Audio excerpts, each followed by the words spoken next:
Good afternoon and welcome to IAP2 Australasia's Lunch with an IAP2 Ambassador webinar. Joining us today is Margaret Harvie from PlanCom Consulting. My name is Kathy Moses and I will be the moderator for today's webinar. I would now like to introduce our Ambassador Margaret Harvie, speaking on the community engagement in environmental impact assessment. Margaret is the Director of PlanCom Consulting. She is currently a member of the IAP2 Australasia Board and has had a long association with IAP2 as a volunteer.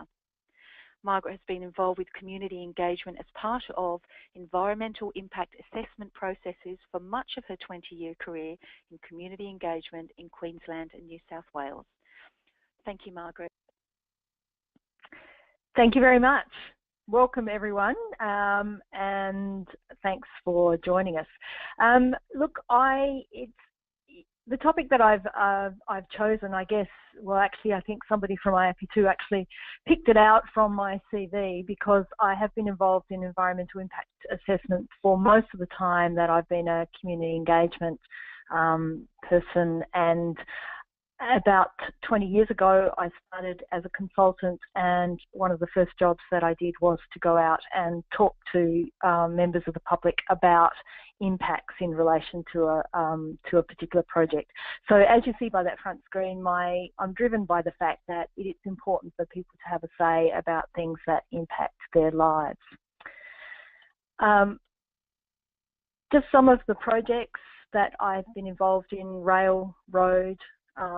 This project was the first in Queensland, which was the Cogan Creek Power Project, the Burnett River Dam, which was a fascinating project in terms of impacts, Darwin, LNG, and two projects over here, one the Western Ipswich Bypass, and this one just represents a project that I worked on, which was to do with a satellite launch facility in Hummock Hill Island in Queensland. And these represent two of the projects that actually didn't go ahead. And what happens in terms of environmental impact assessment is that often it's at very early stages in a project that we're talking about, that we're trying to work out, well, is the project, actually a goer, both in terms of its triple bottom line impacts, but also for financial reasons for the proponent. What are we talking about in terms of assessments? This is a United Nations definition of what an environmental impact assessment is, and the reason why I chose this and I like it is that it talks about the fact that we're talking about a communication process, not just the creation of a document at the end. And so what it is a process that we're doing, and it's of course very apt that the community is very much part of that impact assessment process. Some of the definitions that I'll be using today: environmental impact assessment is not the name that's used in each and every state for the process that is occurring. But it is the generic term for what we're actually doing. What we're doing is looking at what the impacts are in relation to a project, and the statement is the actual document that we're doing. And the other names that this is called around Australia is those ones there that you can see in the third dot point. Environmental assessment is for both public and for private sector projects. It's applied to both of those, and it's for both infrastructure and also for development, so residential developments and similar kinds of things like that. And it's not about road, rail and water infrastructure that we might most commonly think about. What are we doing in terms of an impact study? Well, what we're actually doing is we're sort of working out, well, what's the existing situation at the moment in terms of, what's happening before, as a prior situation before a project comes into being. And then we're overlaying the proposed project on it and saying, well, how will that project impact the situation? So, for example, if we looked at a very close, tight community where we were putting a road somewhere near or through that community, we'd say, okay, well, what's that road going to create, perhaps in terms of severing the community between two different parts, and then what do we have to do in terms of the mitigations to help that situation? So if it is severing a community, you know, how can we create pedestrian channels for people to walk from one side to another, or how can we create local roads that allow access across a particular thing? So the other thing that we're doing there is that we are recognising not only the long-term operation impacts of that road happening, but also what's the short-term or mid-term construction impacts that might happen as a result of the project. Important to remember that impact assessment is actually just one stage in the process, and we usually think it's at the very beginning of the process, but often there's a strategic planning stage that goes beforehand, and then a detailed design and construction stage that follows. And what more commonly happened in the past was that professionals as community engagement were involved in the impact assessment stage because that's when legislatively that was a requirement. But you know, what we often forget is that there's a strategic planning stage that goes before that might predetermine some of the things that are happening at the EIS stage. And then of course now there's detailed design and construction, and many of us are involved in those stages as well. And I'm going to hand over for a poll question. Kathy, please. So we'd love to know who in the room has been involved with community engagement as part of an environmental impact assessment. Now we're getting a great response of, it's moving around. Okay, so 41% said yes, they have, and 59% are saying no. So there's a number of people that actually haven't been involved, which is interesting. So I'll kind of, I guess, yeah, it's a bit split though, isn't it? So that's an interesting result. So shall I keep going, Kathy? Is that? Yeah, that's fantastic, Margie. Thank you, if you could. Okay. Yeah, good. Great. Okay, well that just gives me an idea of who's got some experience in terms of this area. So look, just a few slides, I guess, on the basics. And I must apologise that I guess this is a fairly sort of technical kind of webinar, perhaps a bit more sort of, you know, technical rather than, you know, sort of more practical, sort of the practice. But, you know, hopefully that'll give you some information for your own sort of context. So, of course, I understand that most of you, you know, you're from all around the country, and so this is just a slide that shows you when we really first had environmental impact, and why that's important to community engagement is because it's probably the most consistent legislative way in which community engagement has been introduced in terms of most of the states and nationally. So what we had is the US sort of led the way, and then Australia came in later. And I think, you know, in fairness, I suppose it was probably the late 80s, early 90s that really we started to do impact assessments in a very serious way. And at that time, that was the time when we also started to look to what had happened in terms of community engagement in the US. And the reason why IAP2 rang true was because many of the people that were sort of founders of some of those tools had actually been involved in impact assessment in the USA for many years prior to us getting serious about community engagement in Australia. Why we do it? It's the law. It makes things transparent. It helps the public to learn about the proposal, to influence the proposal, and it is the start of the relationship between the members of the public and the proponent that needs to run the project through its operation. And I think proponents are increasingly seeing the value of that. The steps are, you know, environmental impact assessment is not just a big blob. It's broken down into the proponent goes to the planning authority. They ask for some guidance on what they would need to do to get approval for their project. Then they get the scope of that environmental assessment. They get told what they need to do. Then they go about doing studies, and then the EIS is put on exhibition. Submissions are received from the public and agencies, and then in some cases they're asked to create an amended EIS, and in other cases they're asked to respond to the submitters. We know that there is a requirement, some minimum requirements around environmental assessment. We know that, in most states there's a requirement to exhibit the EIA documents, usually to advertise the fact that they are going to be exhibited, to ask for submissions, and then the applicants responding to submissions or modifying their proposal. And then, look, in most cases, proponents are asked to report on the engagement that's taken place as part of the EIA preparation, but in some cases that's not actually specified. But of course, if you've got to advertise your EIA, then of course there's a fair motivation to not wait until the end and have objectors come out at that stage, but rather to try and engage people early in the process. And I apologise that I haven't actually sort of dealt in detail, but Indigenous consultation is also fairly squarely in the mix there, and is a requirement as a separate part of legislation in many states.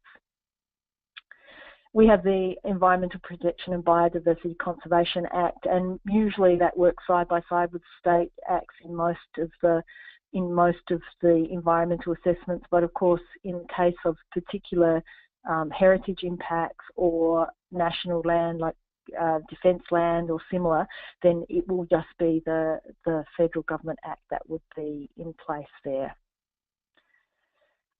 Around the states, some of the features of the particular states, and look, I won't say that this is absolutely 100% accurate, but I've done a bit of research, and look, my sense is that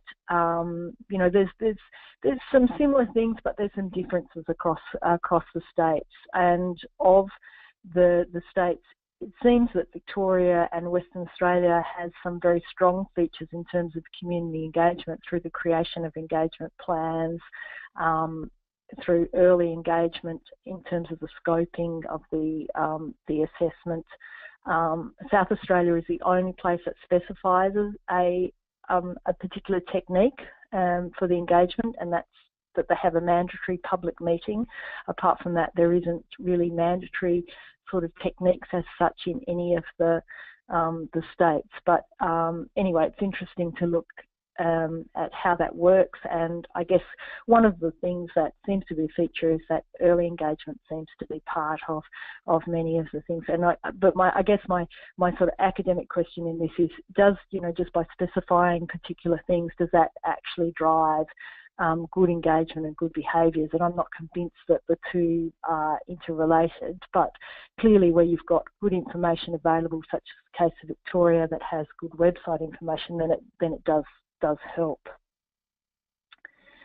What are the issues for those conducting EISs? Well, of course, it's a lot of, the submissions is always the thing that people, I guess, are concerned about.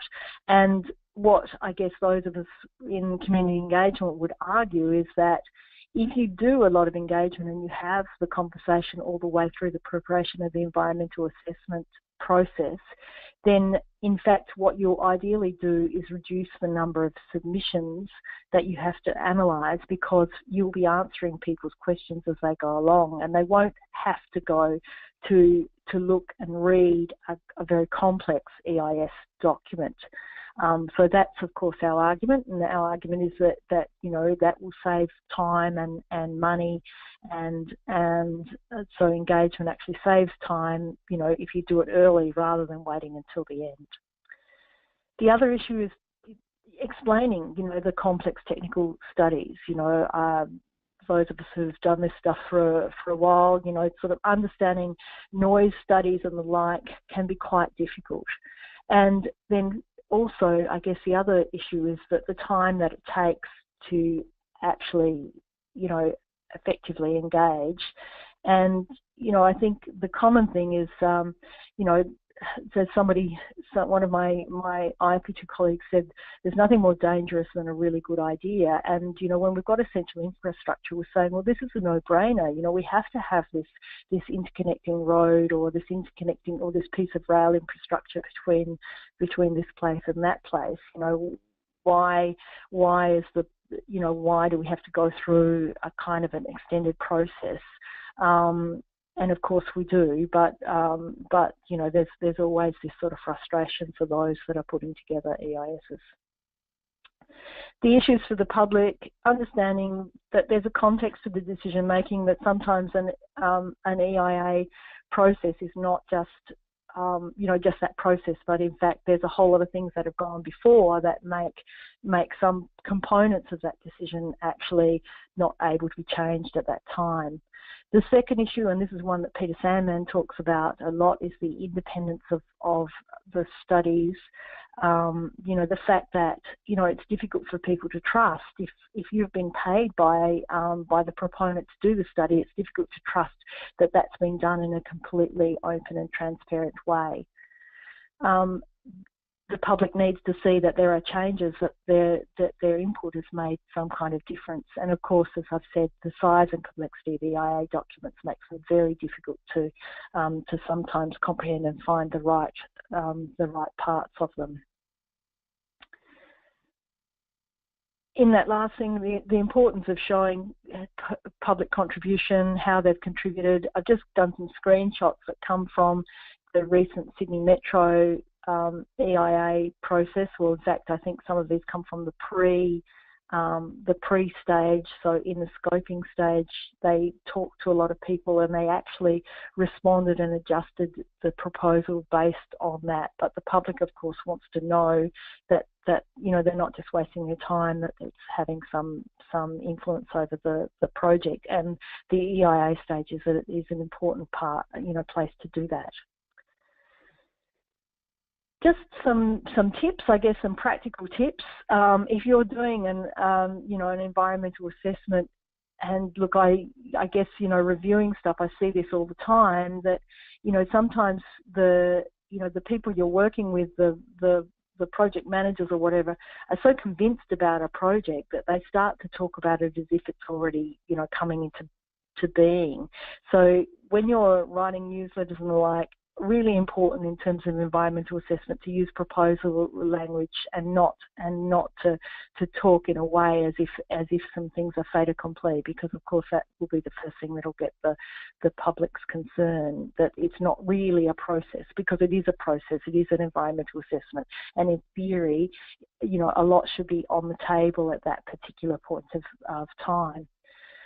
Be upfront about what the issues are. You know, I've heard people say, oh, but we don't want to tell people about the issues because they may never come up with that as being a particular issue. Well, it's going to be assessed in the environmental assessment. So really, you know, if stormwater is going to be dealt with in the environmental assessment, then you need to actually put it in your documentation and talk about what the issues might be and the impacts might be in relation to that particular issue. You can't shy away from it.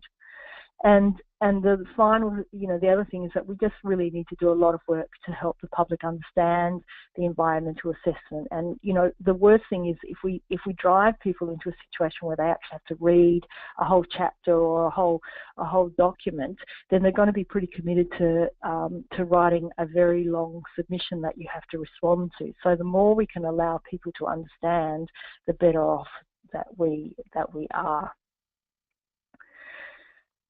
How can we improve engagement overall? The key thing is just creating early opportunities for engagement right at the very beginning, at the terms of reference stage.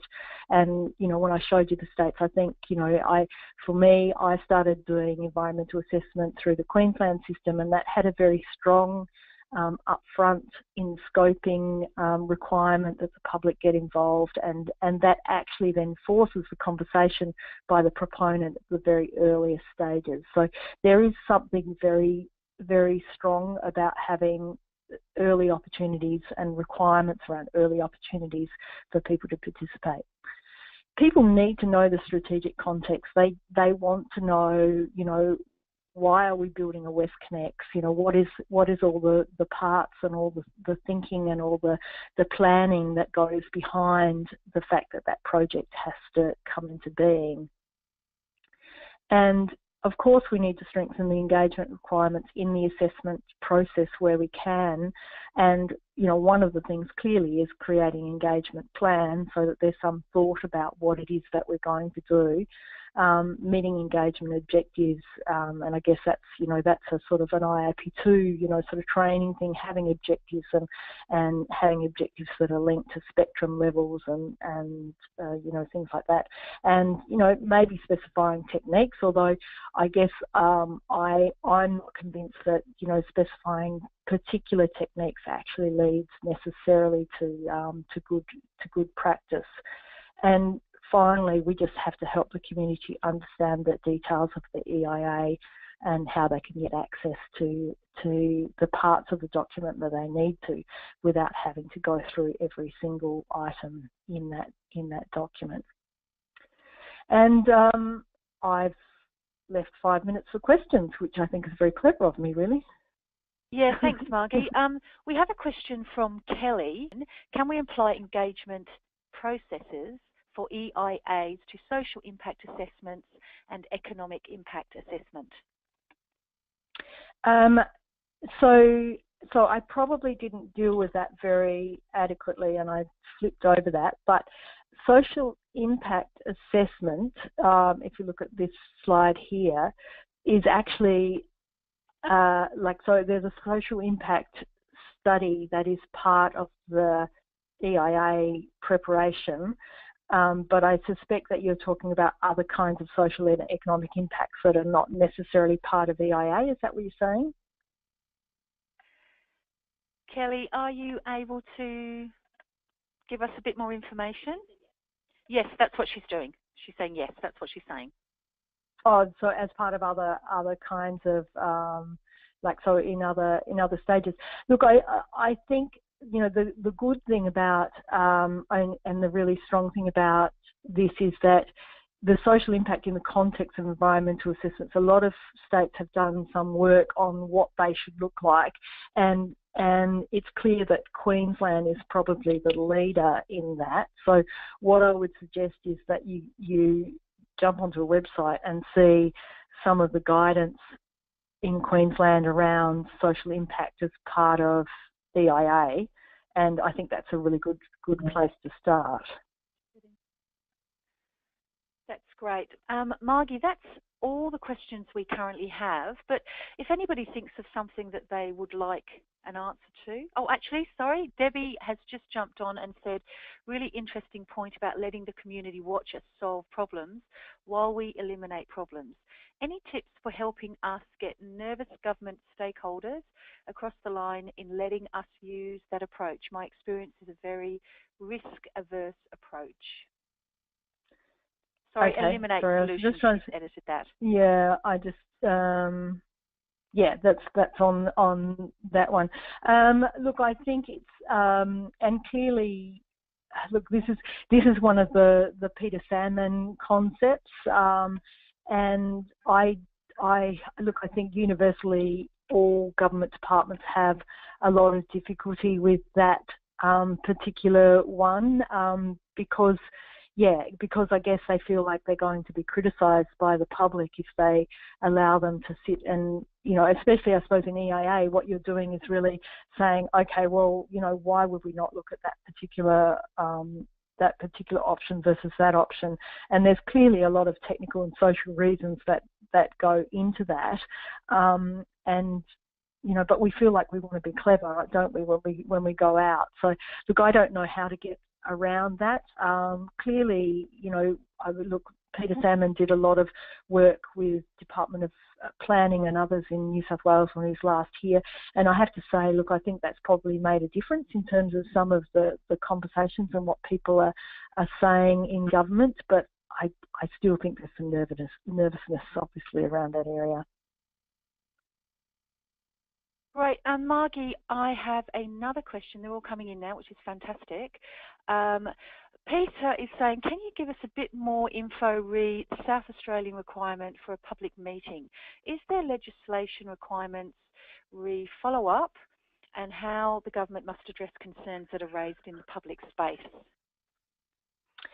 I don't think there is. All I know is that I think the specification is that complex projects requiring an EIA an EIS or a PER, as they're called, require mandatory public meeting, and I'm not sure how they how they determine what is a complex project or not. As for follow through, I think that's the issue with all of these things, is that having mandatory requirements but without having some outcomes, some goals, some objectives about what it is that you're trying to do, to me seems somewhat sort of dangerous. So I think we really need to kind of understand, well, what are we doing for each proposed project? What are we trying to do? Are we trying to create a relationship? Are we trying to get people to understand? Of course, we're trying to get them to tell us about their impacts.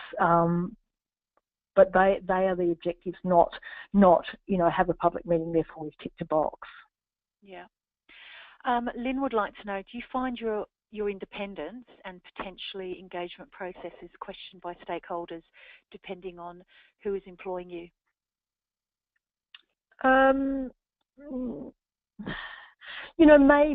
Maybe, but look, I mean, I just take the independence thing as a fair point, really. There's always going to be a bit of a conflict, but of course, if you can, if people don't trust the proponent, well, it really depends, because sometimes if they don't trust the proponent, then they'll tend to linger towards the consultant and think, well, the consultant's their only hope. So yes, sure, it depends on who you have, who you're working with, but I think there's no set rules in that. Yeah. I've got quite a specific question here from Jocelyn, who's saying, we have a low literacy and numeracy rate here in Tasmania. What sorts of methods should we focus on to get the best from this type of community? Yeah, look, I think that's a really, really fantastic point that I should have actually made, and that is you'll see in the case of Victoria, do you have this thing called an inquiry that triggers the opportunity for verbal submissions. And look, the whole thing about access to EIA, it's a very academic kind of process, and it's very much relying on written sort of documents. Having some mechanism for verbal stuff is really important. And in Canada, in fact, they have gone to, I think, a sort of a public hearing system that may be alongside a formal submissions process for that very reason, because some people aren't capable or don't have the energy, or it's just damn hard to write a written response to everything. So. Right. And this will need to be our last question for today, Margie, but Nicholas would like to know, do you have any suggested tools, e.g. questionnaire format, to help with engagement in EIAs?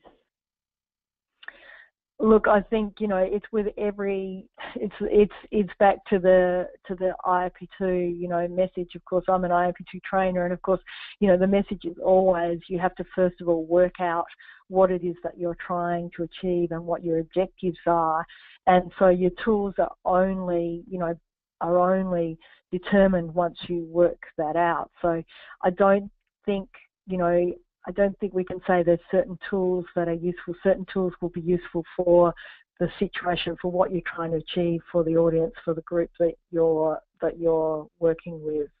But clearly surveys, and online surveys are pretty popular these days. So but it's just one part of it, isn't it? Yeah. Great. Thank you so much, Margie. Look, we are out of time. If I can just say thank you for sharing with us today. It has been extremely insightful, and we appreciate the time and effort you've put into providing our webinar for today. And on behalf of IAP2 Australasia and Margaret, thank you all for attending today's event, and we do appreciate your contribution. Yeah, obviously I've got an email address and a phone number there too, that I'm happy to talk to people if they want to call me. Oh, fantastic. Thank you. So please feel free to contact Margie. I think the information is there on this last slide. Now, if you do have any questions or you want some more information from Margie, please feel free to email her, or you can also email Carly, our membership coordinator, via her email, and she will assist you. Now, when you leave today's webinar, you'll receive a survey on today's presentation. And if you wouldn't mind taking a few moments to complete the survey, it would be greatly appreciated. Now, you will also receive a follow-up email in the next couple of days with a link to view a recording of today's webinar, as well as an invitation to register for our next webinar, which will be with Vivian Warren, who will be presenting on the topic Shaping an Organisation to Engage. And once again, on behalf of IAP2 Australasia, thank you, Margaret, for today's presentation. It's been fantastic. And thank you for all our attendees in the room for joining us today. We wish you all the very best for the rest of your day. Thank you.